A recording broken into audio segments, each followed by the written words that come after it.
가 특별히 성탄을 앞두고 있습니다. 오늘은 오실 예수님을 통해서 우리의 성탄절의 의미를 생각해 보고자 합니다. 여러분, 이제 얼마 전에 우리 룩이 한국에 다녀왔습니다. 그죠? 그러면서 이제 논산에 이 드라마 촬영했던 곳이 있습니다. 여기를 다녀왔습니다. 미스터 선샤인에 촬영했던 곳인데 우리 모두가 다 알 겁니다. 주인공이 이병헌이고 또 여자는 김태리입니다. 두 사람의 어떤 사랑의 관계를 잘 묘사하고 또 이게 우리나라가 일제 식민지에 있었을 때 독립운동을 하는 그러한 과정을 이렇게 멋있게 아주 사랑스럽게 드라마를 만들어서 잘 만들어진 그러한 드라마입니다. 저는 뜻깊게 봤던 것은 그곳에 이 선교사님들이 많이 등장합니다. 선교사님이 등장해서 또 우리 미국 선교사님들이 오셔서 의료 선교하는 과정, 또 이 이병헌 어린 그러한 이병헌이를 미국으로 데려가서 그렇게 키우는 과정, 그러한 것들이 많이 또 감동 있게 받았습니다. 그런데 중요한 것은 한국 드라마의 특징이 있습니다. 아주 드라마틱하게 가다가 갑자기 끝납니다. 그죠? 사람을 흥분시켜 놓고 끝을 맺습니다. 그리고 끝난 게 그게 아닙니다. 다 마무리한 다음에 예고편을 보여줍니다. 그러면 어떻게 됩니까? 어떤 마음이 들죠? 다음번에 꼭 봐야지 기다리도록 만듭니다. 이것이 K-드라마의 특징입니다. 그래서 전 세계에서 이 드라마에 한번 매료가 되면 빠져나오지를 못한답니다. 한번 보다가 이거 다음 것. 그래서 이 미스터 선샤인 같은 경우에는 한 번에 다 보는 사람도 있답니다. 24부작인데 이것을 빠지지 않고 계속해서 보는 사람도 있다고 합니다. 이처럼 이 드라마가 예고하고 기다리게 하는 힘이 있다는 것입니다. 또한 우리 동네에 보면 우리 동네에 이제 옆집에 보니까 새로운 집이 이사 왔는데 크리스마스 트리를 아주 예쁘게 만들었습니다. 제가 특별히 한국 사람과 같이 이제 저녁에 산책을 가자 데이트를 하자고 그래서 저 사진을 찍으러 일부러 나가서 찍은 사진들입니다. 저 뒤에 2개 사진이. 근데 가서 사진을 자세히 보면 주인공이 다 누구입니까? 누구를 기다리는지 아십니까? 온갖 인형들은 다 성탄, 이 산타에 맞춰져 있습니다. 메리 크리스마스를 써놨는데 전부 다 주인공이 산타입니다. 또 이제 며칠 전에 웨스트필드 주말에 일주일 전에 갔는데 가장 사람이 많은 곳이 어느 곳인지 아십니까? 가장 중앙에 분수대 앞에 있는데 산타와 사진 찍는 곳입니다. 줄이 몇 미터가 한 10미터 넘게 이상 서 있습니다. 이 산타 할아버지가 아주 배가 이만큼 나와 있고 정말 그러한 모습을 가지고 가족들과 함께 사진 찍는 그러한 곳이 아주 인기입니다. 그런데 오늘 제가 말씀드리고 싶어 하는 것은 예수님에 대해서 말씀을 드리고자 합니다. 여러분, 우리 예수님은 예언대로 오셨습니다. 성경은 예수 그리스도에 관한 내용으로 가득 차 있습니다. 구약은 장차 오실 예수님에 관해, 신약은 오신 예수님에 대해서 기록된 것이 성경입니다. 마태복음이나 누가복음에 기록된 예수님의 탄생, 이 성탄 스토리는 만들어진 그런 드라마나 그런 영화가 아니라 이미 수천 년, 수백 년 전에 선지자들로 하여금 예언된 예언의 성취임을 우리는 기억해야 합니다. 예수 그리스도의 나심에 대한 예언은 구약에 얼마나 많이 나오는지 아십니까? 우리가 미스터 선샤인 드라마 24번을 봐도 그렇게 재밌게 보는데 여러분, 구약에 300번 이상 예수님이 오신다라고 기록하고 있습니다. 오늘은 우리가 크게 세 곳에 살펴보도록 하겠습니다. 우리 태호가 아주 큰 목소리로 또박또박 읽어주었는데 창세기 3장 15절과 미가서 5장 2절, 또 이사야 7장 14절입니다. 우리는 이 한 구절씩 살펴봄으로써 우리가 예수님이 어떻게 이 땅에 오시는지 살펴보고자 합니다. 첫 번째는 여자의 후손으로 오십니다. 창세기 3장 15절입니다. 내가 너로 여자와 원수가 되게 하고 내 후손도 여자의 후손과 원수가 되게 하리니 여자의 후손은 내 머리를 상하게 할 것이요 너는 그의 발꿈치를 상하게 할 것이라 이렇게 말씀했습니다. 이 말씀은 하와를 유혹해서 죄를 범하게 만든 뱀에 대해서 사탄에 대해서 하나님께 하신 말씀입니다. 이 말씀은 모세를 통해 기록된 하나님의 말씀으로 여기서 말씀하시는 여자의 후손은 장차 오실 메시아 예수 그리스도를 상징합니다. 인류 역사상 남자의 씨가 아닌 상태로 태어난 사람은 예수님 말고는 아무도 없습니다. 남녀의 관계를 통해서 모든 사람은 태어나게 되어 있습니다. 그런데 예수님은 남자의 씨를 통해서가 아닌 성령을 통해 처녀의 몸에서 태어나신 유일하신 분이기 때문에 남자의 후손이 아닌 여자의 후손이라고 말씀하고 계시는 것입니다. 그래서 마태복음 1장 18절에 말씀합니다. 예수 그리스도의 나심은 이러하니라. 그의 어머니 마리아가 요셉과 약혼하고 동거하기 전에, 그러니까 같이 잠을 자기 전에 성령으로 잉태된 것으로 나타났다고 말씀합니다. 또 23절에도 말씀합니다. 보라, 처녀가 잉태하여 아들을 낳을 것이요 그의 이름을 임마누엘이라 하리라. 남성의 도움 없이 성령의 도움으로 여자 처녀 임신을 하게 하여 예수님이 여자의 몸을 통해 이 땅에 오셔서 하실 일은 뱀의 머리를 상하게 한다는 것입니다. 여기서 말하는 뱀은 상징적인 것입니다. 사탄의 머리를 상하게 한다고 했습니다. 마귀를 박살낸다는 그러한 말씀입니다. 예수님께서 인간의 죄를 대신하여 십자가에 달려 죽으셨지만 죄 삭신 사망의 권세를 이기시고 3일 만에 다시 부활하십니다. 여자의 후손으로 오실 예수님 성탄으로 우리에게 임마누엘로 오시는 것입니다. 사탄에게 붙잡혀 죄 가운데 사는 우리를 구원해 주시기 위해 우리를 죄에서 구원할 자 예수님이 임마누엘로 우리와 함께 하시겠다고 약속하신 그 약속을 이루는 것이 성탄절입니다.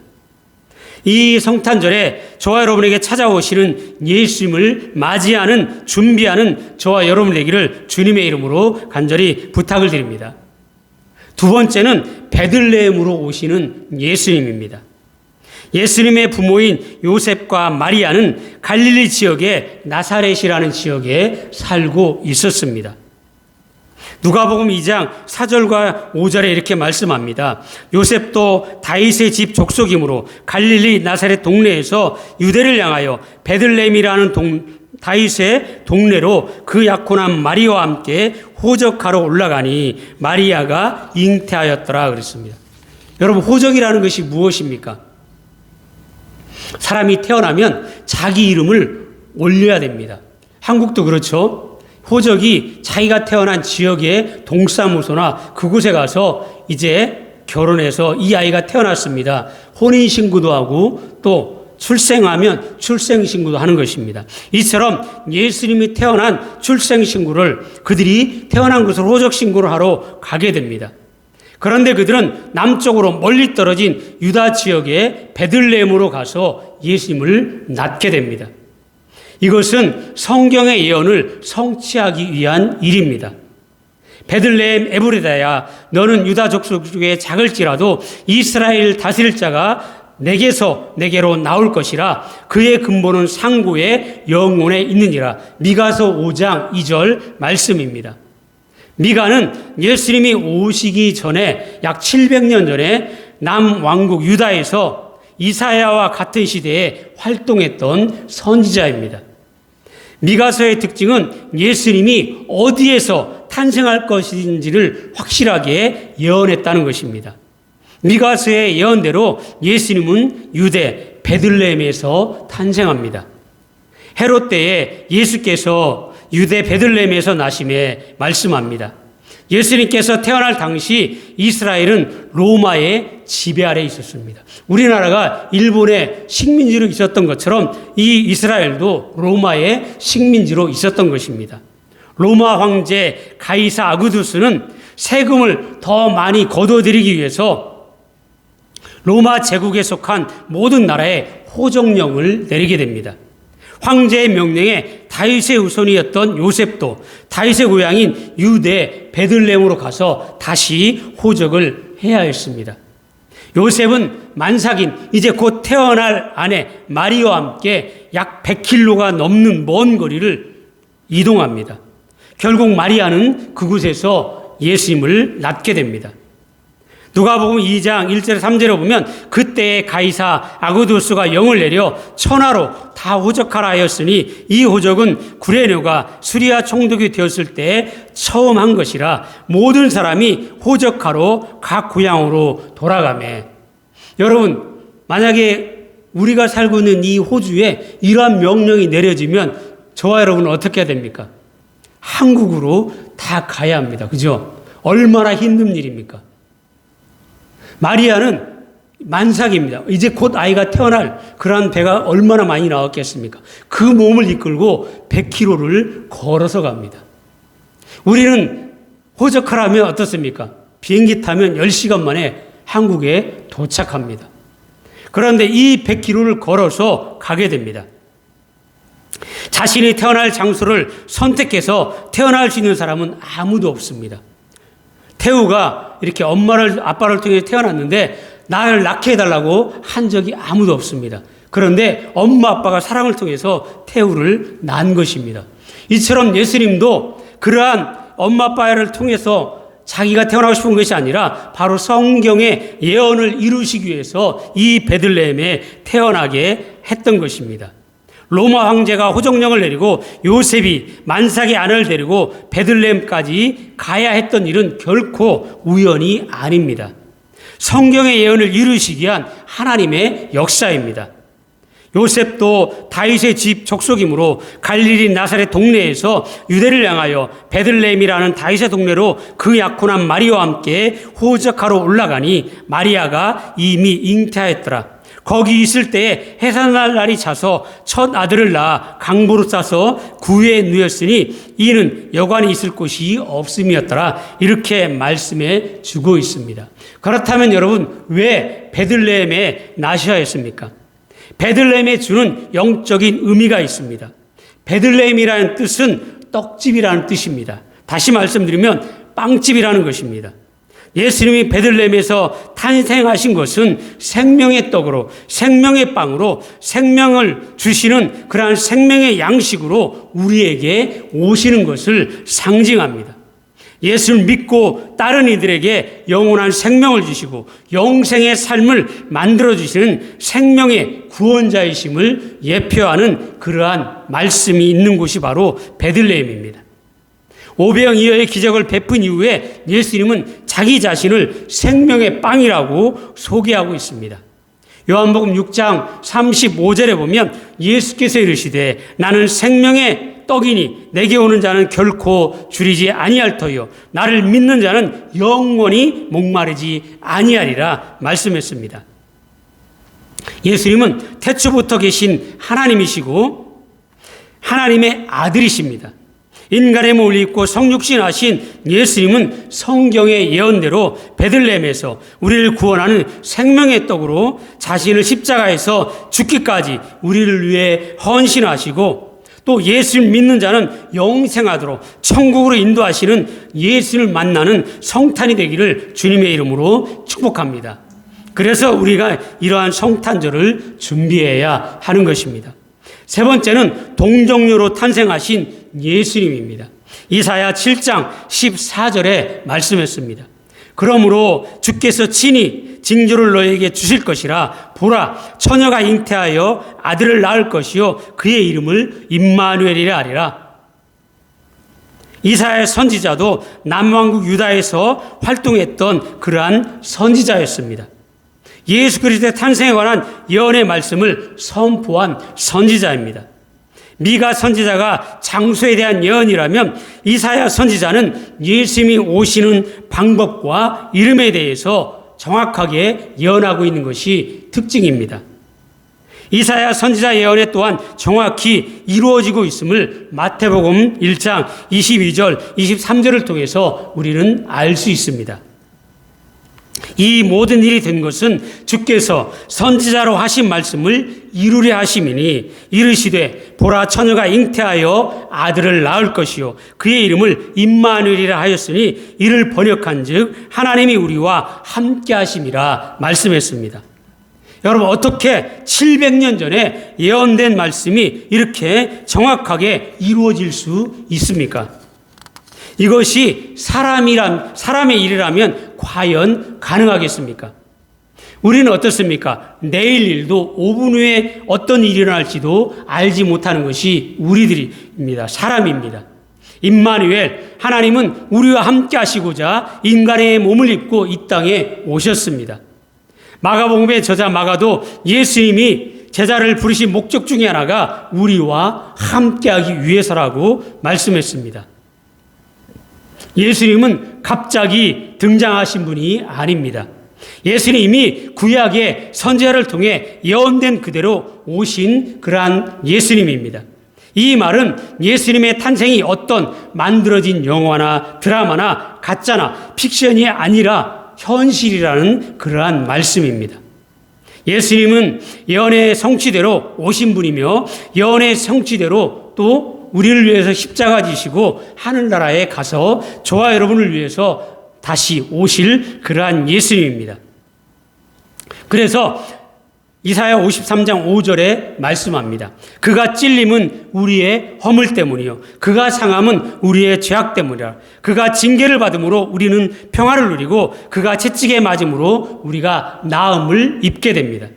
하나님은 말씀의 약속, 언약을 반드시 성취하신 분이라는 것을 예수님의 탄생을 통해 알게 하시고 또 예언의 성취를 예수님을 통해 우리를 믿게 하시는 것입니다. 사랑하는 여러분, 예수님의 탄생을 믿지 못하는 그러한 사람들이 있다면 우리는 오늘 이 말씀을 전해 주어야 합니다. 마귀를 멸하신 예수님은 오늘 우리로 하여금 예수님의 이름으로 마귀를 쫓아내기를 원하시고 생명의 떡이신 예수님은 그 떡을 이웃과 나눔으로 저와 여러분 이웃 모두가 풍성한 삶을 살기를 원하시는 것입니다. 그 예수님이 우리를 구원하시고자 죄에서 구원하시고자 함께 하시고자 이 땅에 내려오신 예수님은 오늘 저와 여러분 안에서 먹고 마시고 즐기고 나누기를 원하시는 것이 바로 성탄입니다. 이것이 구약이 말하는 예수님의 탄생의 진정한 뜻을 가지고 있는 것입니다. 성탄의 메시지는 어두운 밤의 비추인 하늘의 빛으로부터 오는 것입니다. 동방의 박사들에게 성탄의 메시지를 전해 주었습니다. 사도 요한은 예수님의 오심을 가리켜서 이렇게 말씀합니다. 빛이 어둠에 비치되 어둠이 깨닫지 못하더라고 말씀했습니다. 예수님은 친히 말씀하시기를 나는 세상의 빛이다라고 말씀하셨습니다. 예수 그리스도의 오심은 오는 곳곳마다 복음의 빛의 운동이 일어났습니다.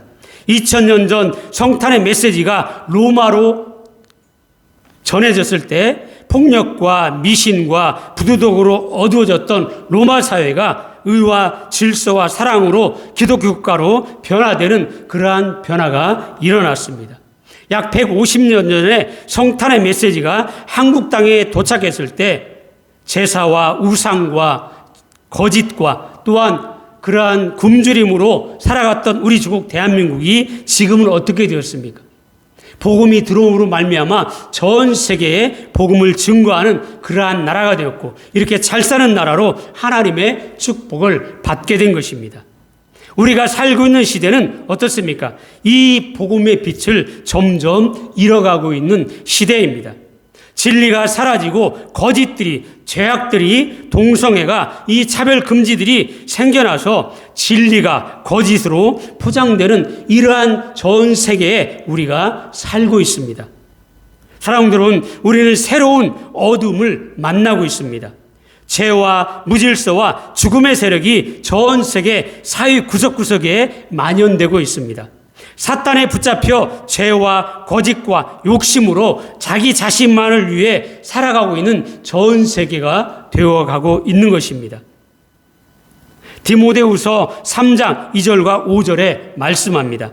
사람들은 자기를 사랑하며 돈을 사랑하며 자긍하며 교만하며 회방하며 부모를 거역하며 감사하지 아니하며 거룩하지 아니하며 무정하며 원통함을 풀지 아니하며 참소하며 절제하지 못하며 사나우며 선한 것을 좋아하지 아니하며 배반하며 팔며 조급하며 자고하며 쾌락 사랑하기를 하나님 사랑하는 것보다 더하며 경건의 모양은 있으나 경건의 능력을 부인하는 자니 이 같은 자들에게서 너희들은 돌아서라고 말씀합니다.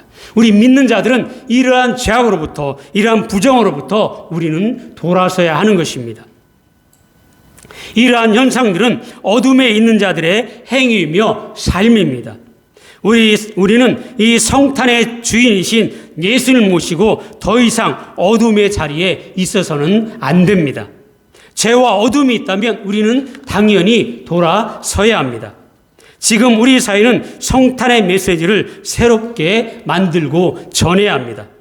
빛으로 오신 예수님의 탄생의 소식이 우리들의 마음과 삶 속에 깊숙이 쌓인 어둠의 세력을 다시 몰아내는 그러한 성탄이 되도록 우리가 예수님을 마음에 모셔드려야 합니다. 성탄의 메시지가 내 속에 착함과 의로움과 진실함의 새로운 생명의 운동을 일으키도록 우리가 변화를 받아야 합니다. 예수님은 우리를 위해 사탄의 뱀의 머리를 이미 상하게 하고 박살내셨다고 말씀했습니다. 그런데 우리는 어떻습니까? 우리는 이 사탄 뱀을 자꾸 살려줍니다. 먹이를 자꾸 우리가 주고 있습니다. 죄를 범하게 되고 악한 것을 생각하게 되고 이러면 이미 죽어가고 있는 이 뱀이 점점점 힘이 생겨서 어떻게 됩니까? 다시 우리를 삼키게 되는 것입니다. 죄를 이겨내지 못하고 빛과 세상의 소금의 사명을 감당하지 못하고 있는 우리에게 성탄절은 이것을 회복하라고 말씀합니다. 아직도 복음의 빛의 영향을 받지 못한 어두운 곳이 있다면 어디든지 우리는 밝게 빛이 할 사명이 우리에게 있는 것입니다. 우린 이번 성탄절에 빛으로 오신 주님의 비침을 받아 어둠을 밝히는 성탄, 죄악을 이기는 성탄, 생명의 떡으로 오신 구원자 예수 그리스도를 증거하는 성탄절을 만들어가는 저와 여러분 되기를 주님의 이름으로 축복합니다. 크리스마스는 그리스도와 예배가 합성어된 단어입니다. 그래서 이 크리스마스라는 뜻은 그리스도께 경배드리다, 예배를 드리다라는 뜻입니다. 그래서 크리스마스는 바로 주님을 경배하고 예배하는 것이 크리스마스입니다. 그리스도께 경배하고 예배할 이유는 그 예수님이 나의 구원자, 나의 주인이기 때문이심을 믿으시기 바랍니다.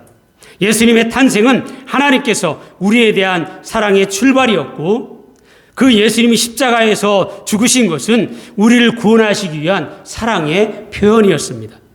누구든지 예수를 믿으면 죄 사함 받고 영원한 생명을 얻게 됩니다. 그러므로 성탄절은 그리스도인 우리에게는 결코 가벼이 지나갈 절기가 아닙니다. 하늘의 천군 천사가 예수님을 찬송한 것 같이 우리도 예수님을 찬송하고 목자들이 그에게 가서 경배한 것 같이 우리도 예수님께 경배하며 동방박사가 보배함을 열어 예물을 드린 것처럼 우리가 예물을 예수님께 드리고 가장 귀한 것은 예수님의 뜻을 따라 섬김의 삶을 실천하는 그러한 성탄절이 되어야 합니다. 사랑하는 여러분, 이 구원의 소식을 널리 전함으로 성탄의 기쁨이 온 세상에 충만하게 되기를 예수님의 이름으로 간절히 축복합니다. 아멘. 살아계신 아버지 하나님,